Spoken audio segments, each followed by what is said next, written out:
Tere siit Euroopa Parlamendist Strasbourgist on 12. veebruar 2026 pool 2 pärastlõunal. Eestis on kell pool 3 ja on lõppemas taas kord täiskogu istungite järk päris mitmete debattidega, hääletustega, erinevate teemadega. Kuid võtame ehk siis nädalakavast mõned tähtsamad, olulisemad sündmused ka esile. Esiteks, esmaspäeva hommikul saatsime kirja Euroopa Komisjoni presidendile Ursula von der Leyenile seoses ääretu vajadusega reformida heitkogustega kauplemise süsteemi. Nagu me kõik teame, et väga palju liberaalid ja kõik need vasakpoolsed räägivad sellest, kuidas fossiilkütused on saatanast, need põhjustavad kliimamuutuseid, tapavad pingviine Gröönimaal ja me peame võitlema fossiilkütustega.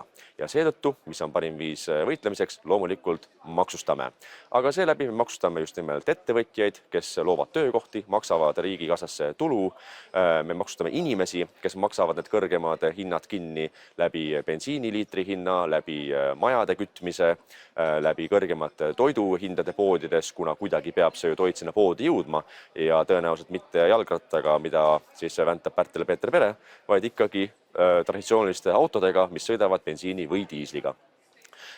Kuid kui me vaatame heitkoguste kauplemise süsteemi, mille tõttu tegelikult need kütused ongi kunstlikult üles lükatud hindadega, siis see vajab ilmselgelt reformist, sest kui me vaatame globaalset konkurentsivõimet, siis Euroopa majandus on 2-kordselt maha jäänud Ameerika Ühendriikidest viimase 20 aastaga. Kui me vaatame Hiinat, siis ilmselgelt Euroopa ettevõtjad ei suuda konkureerida hiinlastega ja siis halatakse ka siin Euroopa Parlamendis, et kuidas me peame parandama konkurentsivõimet, kuidas me peame toetama oma ettevõtjaid ja loomulikult lahendus alati Euroopa Parlamendil või Euroopa Komisjonil on see, aga me vajame rohkem regulatsioone, me vajame rohkem maksustamist. Ehk et see kõik on segamini pea peal, kus tegelikult ei saadagi aru, et üldse mis loob rikkust, kuidas ettevõtjad toimivad, mis annab üldse investeerimisvõimalusi, mis annab stabiilsust üleüldse luua töökohti, sest enamus inimesi, kes siin Euroopa Parlamendis istuvad või ka Euroopa Komisjonis, ei ole mitte kunagi pidanud kokku puutuma sellega, et maksta riigile ära iga kuu sotsiaalmaksud töötajate pealt, et peab mõtlema selle peale, et kuidas tulla toime jaanuarikuus hüppeliste energiahindadega, sest enamus inimesi on paraku tulnud kas läbi mingite MTÜ-de, läbi erakondade, teinud poliitilist karjääri, kel pole mitte vähimatki õrna aimu sellest, kuidas majandus tegelikult töötab. Ja sellest lähtuvalt oligi see kiri saadetud esmaspäeva hommikul. Loomulikult kohe on küsimus see, et kas see kiri muudab midagi. Ei, see ei muuda üleöö mitte midagi, aga nagu me teame, et igad suured protsessid võtavad mingi suuna läbi erinevate mõjutustegurite, nii nagu on olemas erinevad lobirühmad, kes siis teevad lobitööd mingite asjade nimel. Samamoodi poliitilised jõud, erakonnad, parlamentide liikmed tegelevad süstemaatiliselt mõjutustööga selleks, et suunata protsesse õiges suunas. Ja täpselt see on ka selle kirja mõte, et jällegi näeta, et nii mina kui ka Eesti Keskerakond ilmselgelt nõuavad ja näevad vajadust reformida seda süsteemi, mis on tegelikult spekulatiivne, mis on tarbijate maksustamine, ettevõtjate maksustamine kunstlikult, sest see tuleb nende taskust tegelikult ja siis maalitakse suured pildid sellest, kuidas võideldakse kliimamuutustega ja et fossiilkütused on väga pahad. Selle jätkuks teisipäeva hommikul oli ka parlamendis siin Ursula von der Leyen oma kõnega ja seal ta justkui üritas õigustada seda, et fossiilkütused on pahad. Tõi välja hinnad, kui palju maksab energia. Ja siis oma justkui argumendi õigustamiseks, et ainult roheline energia on see ainuõige, ütles ta, et möödunud kuul ehk jaanuaris oli gaasist toetav elektrihind üle 100 euro megavatt-tund.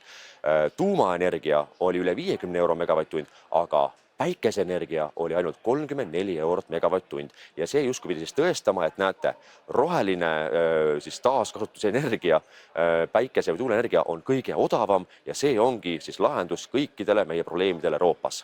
Aga see, mis ta muidugi jättis ütlemata, on see, et miks on gaasist toetav elektrihind üle 100 euro megavatt-tund, sellepärast, et me osaleme spekulatiivses heitkogustega kauplemise süsteemis, mis kunstlikult lööbki elektri hinna ülesse, täpselt nagu põlevkiviga.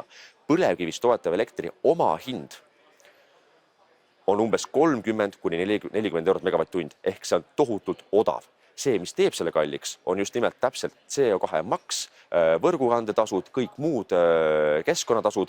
See teebki kunstlikult selle hinna kalliks ja sellepärast ka kõik need siis liberaalid või föderalismi hullud rohepöörajad valetavadki otse näkku, et näete, põlevkivist ei saa toota elektrit, kuna see on niivõrd kallis.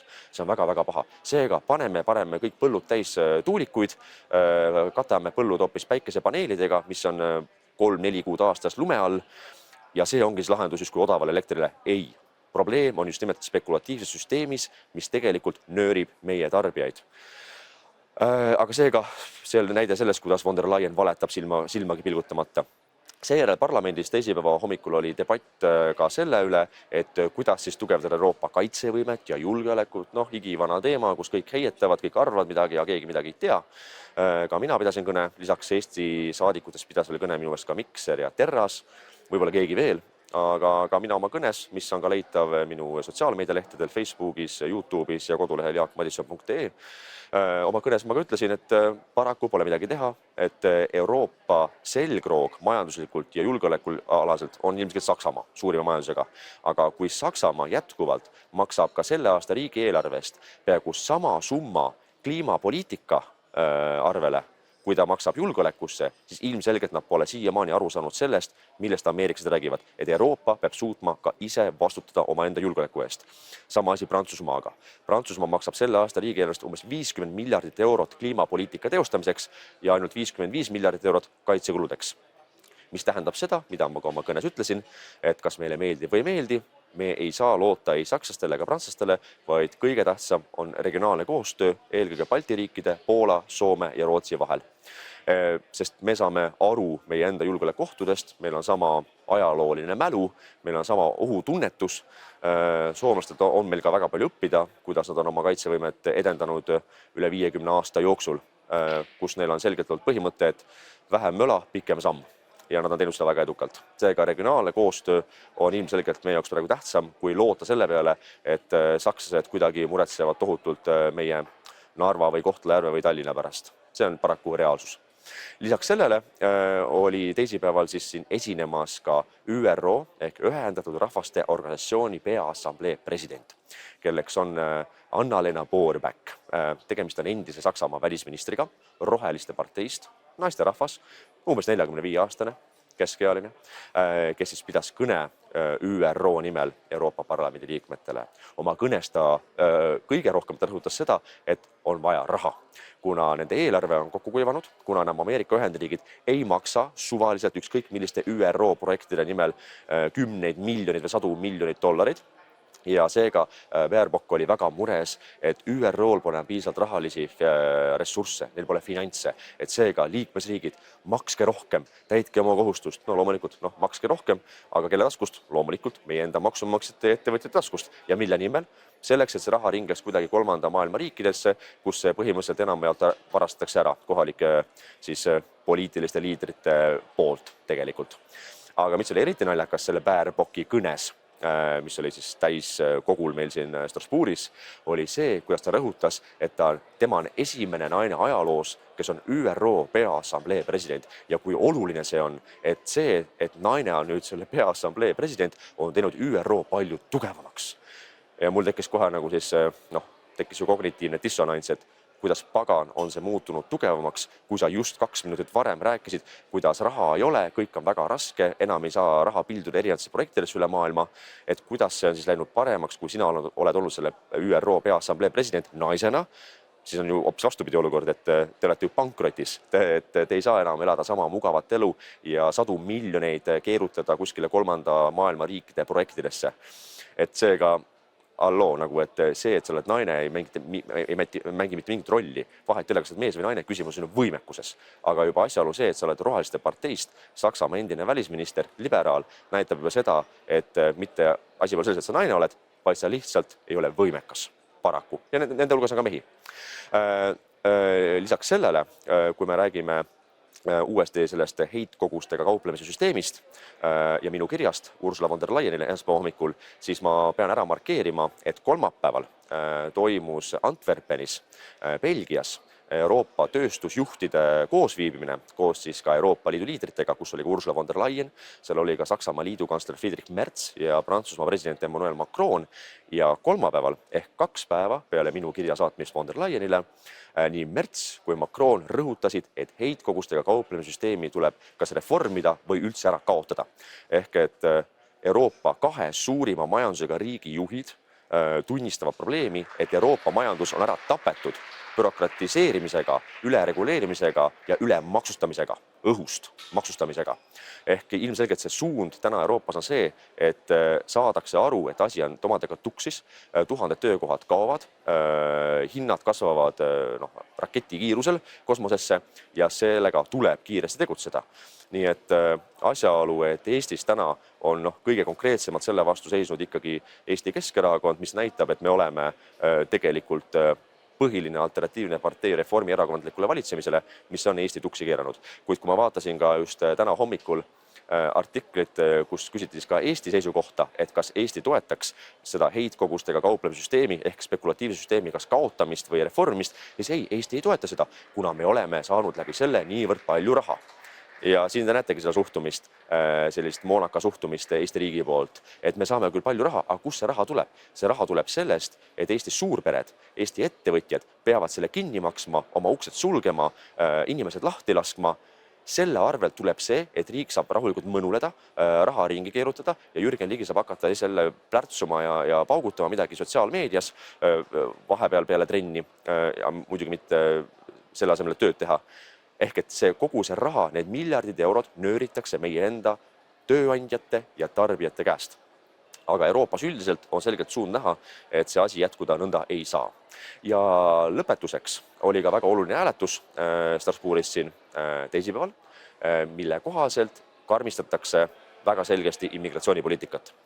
Ehk lõplikult kiideti heaks siis 2 uut määrust, mille kohaselt loodi uus nimekiri ohututest riikidest. Ehk kui tuleb immigrant näiteks Marokost või Tuneesiast või Alžeeriast või Kolumbiast, siis liikmesriigid Euroopas saavad nad tagasi saata väga lihtsasti, kuna need riigid on nüüd tunnistatud ohututeks. Ehk et kui inimene põgeneb sealt Euroopasse, otsides paremat elu, mis on inimlikult arusaadav, aga Euroopa riigid ei pea need vastu võtma, vaid saavad tagasi saata. Lisaks sellele saab saata tagasi väga lihtsasti siis illegaalseid immigrante, kes on viibinud näiteks hoopis 3. riikides või kellel on sugulasi, perekonnaliikmeid kuskil mujal riigis, mis on ohutu.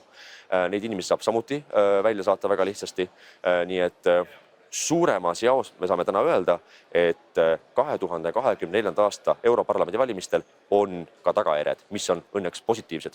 Väga tihti seda kahjuks öelda ei saa, aga nendel valimistel olid tagajärjed, mis on positiivsed. Ehk Euroopa riigid ilmselgelt on aru saanud, et me sureme ise välja, kui me laseme miljoneid immigranti kuskilt 3. maailmast sisse.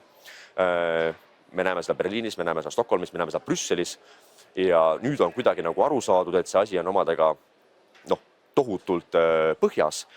Mul ei ole küll usku, et see päästab veel kuidagi Prantsusmaad, Belgiat või Amsterdami või Hollandit väga mustast tulevikust, küll aga see annab ilmselgelt uuematele Euroopa Liidu liikmesriikidele nagu Eestile, Lätile, Leedule, Poolale vähemalt seadusliku õigusliku aluse saata neid immigrante sama kiiresti tagasi, kui nad siia ka saabusid.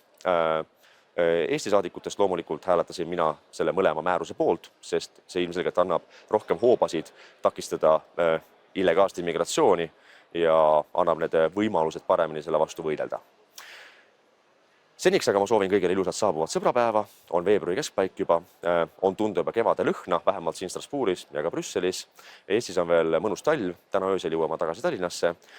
Järgmine nädal, nagu ma ütlesin, möödunud nädala kokkuvõttes, järgmine nädal olema Guatemalas Kesk-Ameerika delegatsiooni liikmena, kus me kohtume siis Guatemala presidendiga, välisministriga, on erinevad kohtumised parlamendiliikmetega, nii et järgmine nädal Brüsselist nädalaga videokokkuvõtet ei tule, võib-olla tuleb midagi Guatemalast, kuid juba ülejärgmisel nädalal on juba vabariigi aastapäev, Eesti riigi sünnipäev 24. veebruaril, mille järel ma siis lendan uuesti Brüsselisse ehk 25. veebruaril ja siis on oodata taas nädala videokokkuvõtet, sest päris kindlasti 2 nädala jooksul on vägagi palju toimumas nii Euroopas kui ka maailmas laiemalt.